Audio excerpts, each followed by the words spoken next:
Good morning everyone, welcome to enlighten tutorials. आज मैं Bangalore Sahodaya school complex association pre board examination 2024-2025 को का part B लेकर आई हूँ। सेकेंड पार्ट लेकर आई हूँ। इसमें हम लोग सेक्शन बी को डिस्कस करेंगे जो कि 2 मार्क्स के लिए है। तो let us see question number section B question number 1, I mean question number 21। A 21 का ए है, translate the following statement into chemical equation and balance it. So सबसे पहले हमें इस केमिकल इक्वेशन को लिखना है और उसको बैलेंस करना है। तो hydrogen sulphide gas burns in air to give water and sulphur dioxide. तो हाइड्रोजन सल्फाइड गैस को अगर एयर में बर्न करेंगे तो हमें वाटर और सल्फर डाइऑक्साइड मिलेगा। तो इसके लिए हम लोग केमिकल इक्वेशन ये लिख सकते हैं कि हाइड्रोजन सल्फाइड को H2S लिखेंगे, प्लस अगर एयर में वो बर्न होगा मतलब it will combined with oxygen present in the air. So H2S जो कि गैस है वो ऑक्सीजन एक दूसरा गैस से मिलेगा और बनेगा H2O that is liquid, and sulphur dioxide which is again a gas. ठीक है, इसको हम लोग बैलेंस कर सकते हैं। 2 मॉलिक्यूल्स ऑफ H2S लेंगे, 3 मॉलिक्यूल्स ऑफ ऑक्सीजन, तो यहाँ पे 2 मॉलिक्यूल्स ऑफ वाटर मिलेगा और 2 मॉलिक्यूल ऑफ सल्फर डाइऑक्साइड। यहाँ देखो हाइड्रोजन हमारे हाइड्रोजन के यहाँ पे 4 मॉलिक्यूल्स हो जाएंगे, यहाँ पे भी 4 हो जाएगा, सल्फर के 1, यहाँ पे सल्फर के 2, यहाँ पर भी सल्फर के 2 हो जाएंगे, और ऑक्सीजन के 3 2 जा 6, यहाँ पर 2 2 जा 4, 4 + 2 दैट इज 6। तो ये हमारा बैलेंस केमिकल इक्वेशन है। ठीक है, चलो, hydrogen sulphide H2S is a colourless flammable and poisonous gas. when it burns in air it reacts with oxygen to produce water and sulfur dioxide। तो हाइड्रोजन सल्फाइड एक colourless और flammable है जिसको जलाया जा सकता है, और एक पॉइजनस गैस है जो कि रॉटन एक की तरह इसका स्मेल आता है, और जब आप इसको एयर में बर्न करोगे ना तो ऑक्सीजन से कंबाइन होकर वाटर और सल्फर डाइऑक्साइड बनाएगा, जो कि we have already written here. इसका नेक्स्ट पार्ट देखेंगे, पार्ट बी। इसमें इन्होंने लिखा है कि give an example with a chemical equation. एक ऐसा एग्जाम्पल लिखना है केमिकल इक्वेशन के साथ जिसमें change in colour of the substance के चेंज में कलर में चेंज आएगा केमिकल रिएक्शन के दौरान। So during the chemical reaction there is a change in a colour of a substance, so we have to write the chemical equation for that. So let us see. When sulphur dioxide gas, जब ये sulphur dioxide gas को हम लोग acidified potassium dichromate के solution से pass कराएंगे ना, तो सॉल्यूशन का जो कलर है ना पहले वो ऑरेंज कलर का था, एसिडिफाइड पोटेशियम डाइक्रोमेट। जैसे ही हम लोग उसमें सल्फर डाइऑक्साइड गैस को पास कराएंगे ना तो अब वो कलर ऑरेंज से ग्रीन कलर का हो जाएगा, and this is because sulphur reacts with the solution to form chromium sulphate. ठीक है, which is green in colour. तो यहाँ पे आप रिएक्शन देख सकते हैं कि पोटेशियम डाइक्रोमेट K2Cr2O7, ठीक है, अगर हम उसमें एसिडिफाइड है मतलब सल्फ्यूरिक एसिड होगा, और सल्फर डाइऑक्साइड को अगर इस सॉल्यूशन से हम पास कराएंगे ना तो बनेगा हमारा chromium sulphate that is Cr2SO4 का whole 3 plus potassium sulphate plus water. तो ये जो सॉल्यूशन बना है ना वो ग्रीन कलर का चेंज हो जाएगा, पहले वो ऑरेंज कलर का था। नाउ क्वेश्चन नंबर 22 देखेंगे। Justify the following statement. The existence of decomposers is essential in a biosphere. एक बायोस्फीयर में डिकम्पोजर्स का एग्जिस्टेंस क्यों असेंशियल है, क्यों बायोस्फीयर में डिकम्पोजर्स का होना असेंशियल है, इसको देखेंगे। तो इसके लिए हम लोग जानते हैं कि decomposers are essential to the biosphere because they recycle nutrients back into the soil which helps the plant to grow. तो जितने भी dead and decaying organic matter है, जितने भी डेड ऑर्गेनिक मैटर है, जैसे प्लांट्स और एनिमल्स जो डेड हो चुके हैं, डिकम्पोजर्स उसको डिकम्पोज करता है और सॉइल में उसको मिक्स करता है ताकि सॉइल का न्यूट्रिएंट्स फिर से वापस आ सके। So it will recycle the nutrients back into the soil. ठीक है, और प्लांट्स की ग्रोथ अच्छे से हो सके। नाउ क्वेश्चन नंबर इसका बी देखेंगे कि flow of energy in a food chain is uni directional. So क्यों flow of energy food chain में एक यूनी डायरेक्शनल होता है। ठीक है, ये ऐसा, इसको हम लोगों को जस्टिफाई करना है। तो let us see. The flow of energy in a food chain is unidirectional because energy is lost at each trophic level। देखो, जो प्लांट से एनर्जी ट्रांसफ़र होगा, प्रोड्यूसर से हो जाएगा प्राइमरी कंज्यूमर से डिकम्पोजर, प्राइमरी कंज्यूमर से सेकेंडरी से टर्शियरी, और टर्शियरी कंज्यूमर से डिकम्पोजर्स। तो यहाँ पर एनर्जी का लॉस हो जाता है। 10% एनर्जी हर ट्रॉफिक लेवल पे ट्रांसफ़र हो जाएगा। ठीक है, अगर मान लो कि प्लांट में 20,000 जूल जा रहा है एनर्जी, तो प्लांट्स से प्राइमरी कंज्यूमर्स में 20,000 का 10% जाएगा। ठीक है, और फिर सेकेंडरी कंज्यूमर में उसका 10% जाएगा। अब हम लोग क्वेश्चन नंबर 25 को देखेंगे। ठीक है, let us see. An old women is advised by his doctor to take less sugar in his diet. ठीक है, एक ओल्ड वुमेन है और उसको डॉक्टर ने कहा है कि you have to take less sugar in his diet. So name the disease from which the man is suffering. So अगर मान लो कि आपके ब्लड में शुगर लेवल बढ़ जाए, तो आप सपोज किसी के ब्लड में शुगर लेवल बढ़ जाए, तो फिर वो कौन से डिजीज से सफ़र कर रहा है? So of course it will suffer from diabetes. So mention the hormone due to imbalance of which he suffering from the disease. So कौन से हार्मोन हैं जो इम्बैलेंस हो गए हैं? तो ऑफकोर्स इंसुलिन जो हार्मोन है ना, उसके इम्बैलेंस के कारण ये सफ़र हो रहा है। अगर इंसुलिन जो कि पैंक्रियाज के द्वारा रिलीज होता है, अगर इंसुलिन रिलीज होगा ना, तो वो ब्लड के सारे शुगर्स को ले जाकर लीवर में डालेगा। अगर मान लो कि इंसुलिन के इम्बैलेंस से शुगर लेवल ब्लड में बढ़ जाएगा और डायबिटीज़ पेशेंट में डायबिटीज़ हो सकता है। ठीक है, so name the endocrine gland which secretes this hormone. So the endocrine gland which secrete this hormone is pancreas. Okay, pancreas is both exocrine and endocrine gland, we should know. Okay, the man is suffering from diabetes mellitus. Hormone is insulin. Endocrine gland that secretes insulin is pancreas. ठीक है,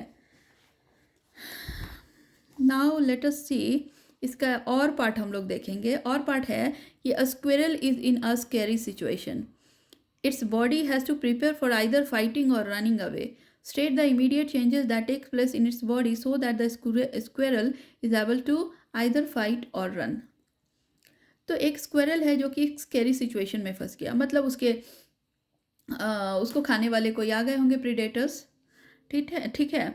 सो वो scary situation में है और its body has to prepare for either fighting or running away, और उसको या तो फाइट करना पड़ेगा या फिर वहाँ से भागना होगा।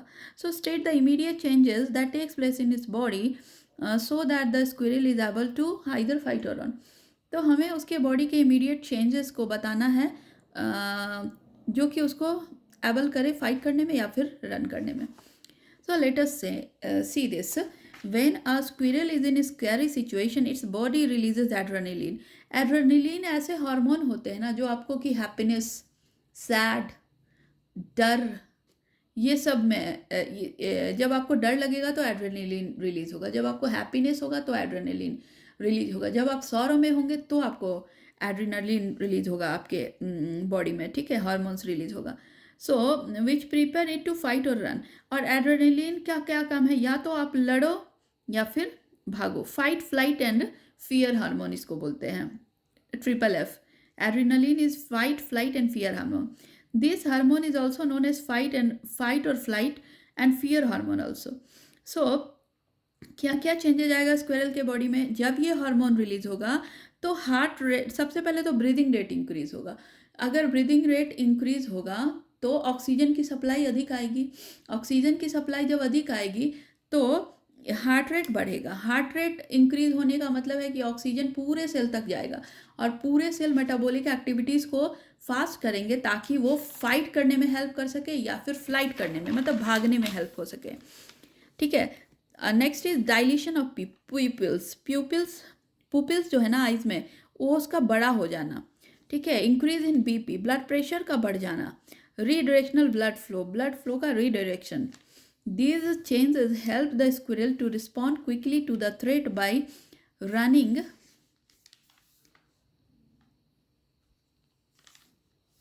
ठीक है,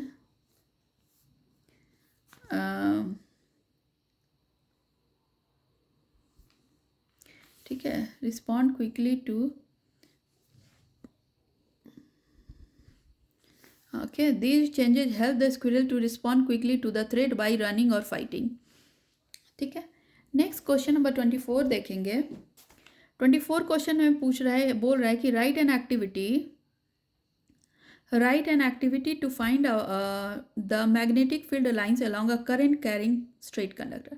तो एक करंट कैरिंग स्ट्रेट कंडक्टर में कैसे मैग्नेटिक फील्ड लाइंस डेवलप होता है, उसको फाइंड करने के लिए हमें एक एक्टिविटी करना है। तो let us see what is the activity. सबसे पहले attach the thick wire through the hole at the middle of the cardboard. ठीक है, उसके बाद attach the ends of the wire through the key. तो वायर के एंड को की से कनेक्ट करेंगे और वायर के बीच में एक कार्डबोर्ड के बीच में एक होल करेंगे और वहाँ से हम लोग एक वायर को अटैच करेंगे।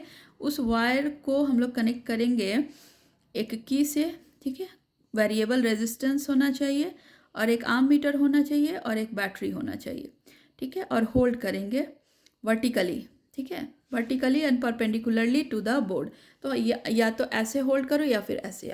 ठीक है, परपेंडिकुलरली होना चाहिए, वर्टिकली होना चाहिए, ऐसे भी कर सकते हैं। ठीक है, डाउन में ऐसे कर सकते हैं। ये हमारा फिंगर है ना, तो इसको नीचे की तरफ ले जाएंगे। See this finger should be in the downward direction, ऐसे। ठीक है, spread the iron filings uniformly on the cardboard. Cardboard पे आयरन फाइलिंग्स को यूनिफॉर्मली हम लोग डिस्ट्रीब्यूट कर देंगे and place the magnetic needle on the board. और उस बोर्ड पे एक मैग्नेटिक नीडल रख देंगे, मतलब magnetic compass. Now close the key and tap the cardboard. अब हम लोग की को बंद करेंगे ऐसे, स्विच को ऑन करेंगे और टैप करेंगे किसको, आयरन फाइलिंग्स को। ठीक है, observe the orientation of iron filings. Iron filings को देखेंगे। तो the iron filings will arrange in the form of a concentric circles. देखो जितने भी आयरन फाइलिंग्स है ना, वो अपने आप को कॉन्सेंट्रिक सर्कल्स के फॉर्म में अरेंज कर लेंगे। कॉन्सेंट्रिक सर्कल्स ऐसे सर्कल्स हैं जिनका कि सेंटर बस एक है। ठीक है, आप इसको Maxwell right hand thumb rule से भी देख सकते हो। देखो Maxwell's right hand thumb rule में हमने क्या देखा था कि it states that if you hold, Maxwell right hand thumb rule में क्या बताया था कि it states that if you hold a current carrying straight wire in the grip of your right hand. तो राइट हैंड हमारा ये है। ठीक है, ये हमारा राइट हैंड है। अगर हम इस करंट कैरिंग कंडक्टर को राइट हैंड से होल्ड करेंगे,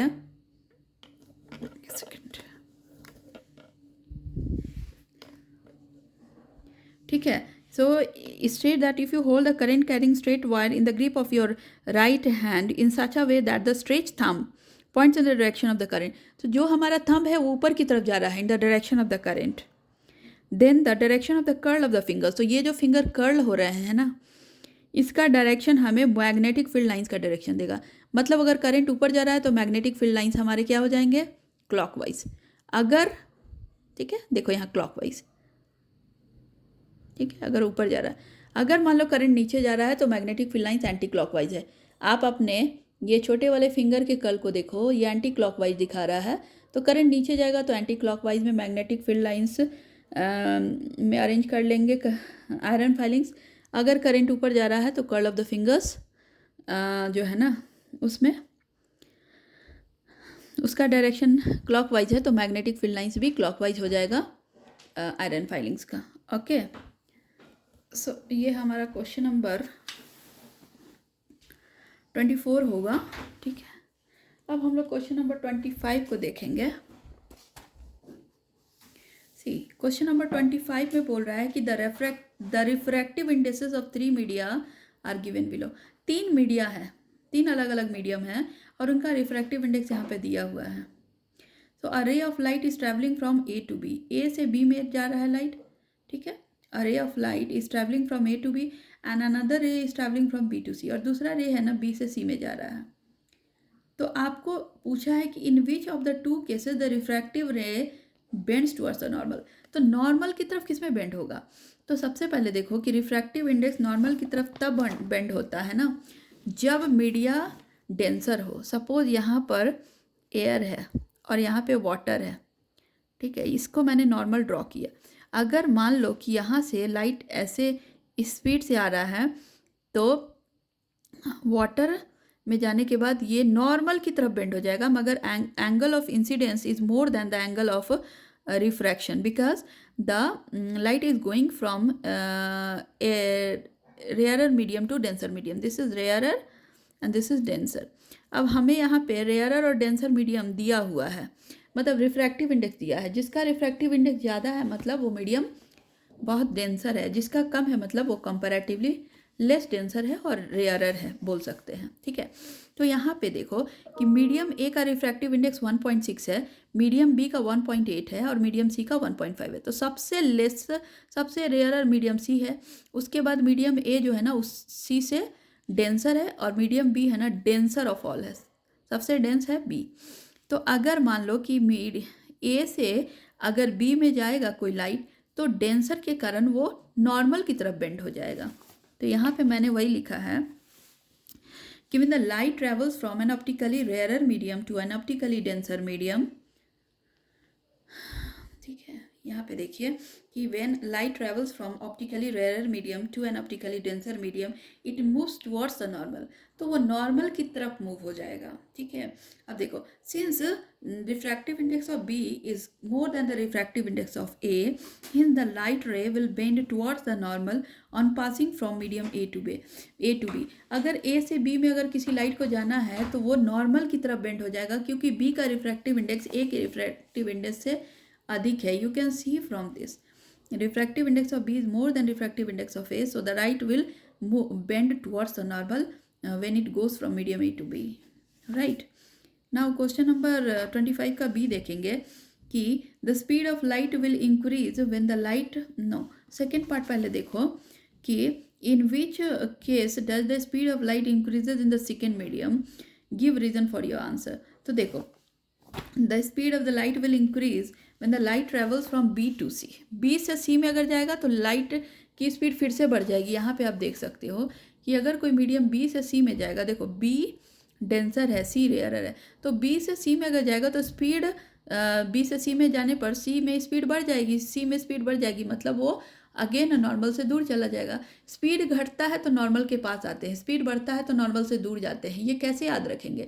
देखो अगर आप कोई ट्रैफिक वाले रोड पे जाओगे ना तो आपकी स्पीड बहुत कम हो जाएगी, मतलब अगर आप डेंस रोड पे जाओगे तो आपकी स्पीड कम हो जाएगी. अगर वहीं रोड पूरी तरह से खाली रहे तो आप बहुत फटाफट निकलोगे और आपकी स्पीड बढ़ जाएगी. लाइक दैट अगर डेंसर मीडियम में जाओगे तो वहाँ पर बहुत भीड़ है तो आपकी स्पीड कम हो जाएगी, तो लाइट की स्पीड कम हो गई. अगर मान लो रेयर मीडियम में जा रहे हैं तो रोड बिल्कुल खाली है तो आपकी स्पीड कम हो जाएगी, सॉरी स्पीड बढ़ जाएगी और आप तेज़ी से बाहर जाओगे. सो वही बता रहा है कि अब देखो since refractive index of C is more than the refractive index of B and the speed of the light रे will increase in the second medium. तो देखो अगर हम B की रिफ्रैक्टिव इंडेक्स को C के रिफ्रैक्टिव इंडेक्स को बढ़ा देंगे, अगर 1.5 यहाँ और 1.8 यहाँ कर देंगे, तो if we increase the refractive index of C, okay, then refractive index of C will greater than the refractive index of B. अगर रिफ्रैक्टिव इंडेक्स C का बढ़ जाएगा मतलब क्या हो जाएगा कि speed of light will increase in the second medium में स्पीड की लाइट बढ़ जाएगी. ठीक है, now let us see the last question of this session of this video. Following are the two example of plant movement. ठीक है, दो example दिए गए हैं प्लांट मूवमेंट का. ठीक है, one is drooping of leaves in touch me not plant. Touch me not plant के लीव्स का ड्रूपिंग होना. ठीक है, वन इज ड्रूपिंग ऑफ, मतलब क्या कि अगर आप टच मी नॉट प्लांट को ऐसे टच कर दोगे ना तो उसके लीव्स अपने आप क्या हो जाएंगे, फोल्ड हो जाएंगे, ड्रूप हो जाएंगे. And the second is attaching a pea plant to a support with the help of tendrils. और एक पी प्लांट को एक सपोर्ट देना ताकि वो उस सपोर्ट से ऊपर चढ़ सके. ठीक है, तो आपको इसके एग्जांपल बताना है. तो सबसे पहले state the differences in movement in both the plants और give the appropriate scientific terms for the movement describe in both the cases. तो सबसे पहले हम लोग बी वाला देखेंगे कि क्या साइंटिफिक टर्म्स दिया गया है दोनों के लिए. तो let us see the drooping of leaves in touch me not plant is called seismonasty. ठीक है, तो ड्रूपिंग ऑफ लीव्स को हम लोग बोलते हैं seismonasty. And the attachment of pea plant to a support using tendrils is called thigmotropism, ठीक है। सो प्लांट, तो हम लोग पहले वाले के लिए सिस्मोनास्टी टर्म यूज़ करेंगे, ठीक है। और सेकेंड का पी प्लांट जो है सपोर्ट से ऊपर चढ़े उसको हम लोग बोलते हैं थिग्मोट्रॉपिज्म, ठीक है। Now next question is give the appropriate scientific terms for movement describe in the both cases. तो हमें ये तो हमने कर दिया, ए वाला पार्ट देखेंगे, differences in movement in both the plants. तो अब देखो क्या मूवमेंट का डिफरेंस है। तो nastic movement are non directional responses to stimuli, whereas tropic movements are directional growth response towards और अवे फ्रॉम द स्टिमुलाई। तो नास्टिक मूवमेंट में आपको ऐसा नहीं है कि आप जहाँ टच कर रहे हो वहीं फोल्ड हो, आप कहीं भी टच कर रहे हो। जैसे कि ये एक टच मी नॉट प्लांट है, ठीक है, यहाँ से यहाँ से यहाँ से यहाँ से इसके लीव्स हैं, ठीक है। इस लीव्स पर दो स्ट्रक्चर है। इस लीव्स पर क्या होता है ना, पल्विनस बोलते हैं। पल्विनस ऐसा जगह है ना कि जहाँ पे वाटर होल्ड रहता है, यहाँ पे पल्विनस है, ठीक है, यहाँ पे पल्विनस है। तो यहाँ पे वाटर होल्ड रहता है प्लांट के इस पार्ट पे। अगर आप टच मी नॉट प्लांट को ऐसे टच कर दोगे ना ऐसे, तो क्या होगा ना कि आप इस जगह पे जहाँ पे वाटर स्टोर है वहाँ पे टच कर दिए, तो ये वाटर पहले यहाँ पे था, अब आप टच करोगे तो ये वाटर पूरे लीफ में फैल जाएगा और इसलिए ये अपने लीफ को फोल्ड कर लेते हैं, ठीक है। तो यही रीज़न है कि वो फोल्ड करते हैं। लेकिन इसमें इसको हम लोग नॉन डायरेक्शनल रिस्पॉन्स कहेंगे, ठीक है, क्योंकि ये ऐसा नहीं है, फिक्स डायरेक्शन नहीं है। लेकिन जब आप ट्रॉपिक मूवमेंट की बात करते हो ना, तो प्लांट के जहाँ उसको सपोर्ट मिलेगा ना, वो हमेशा डायरेक्शनल मूवमेंट ही शो करेगा, ऊपर ही जाएगा, ठीक है। वो हमेशा डायरेक्शनल मूवमेंट शो करेगा और हमेशा ऊपर की तरफ ही जाएगा। इसलिए कहा गया कि नास्टिक मूवमेंट जो है ना वो नॉन डायरेक्शनल है, बल्कि whereas tropic movement are directional growth response towards और अवे फ्रॉम द स्टिमुलाई। आज के वीडियो में इतना ही। नेक्स्ट क्लास में मैं पार्ट सी लेकर आऊँगी इसी क्वेश्चन पेपर का। तो हमारे चैनल पे बने रहिए और हमारे वीडियो को लाइक, सब्सक्राइब एंड शेयर करें, ठीक है। Thank you so much.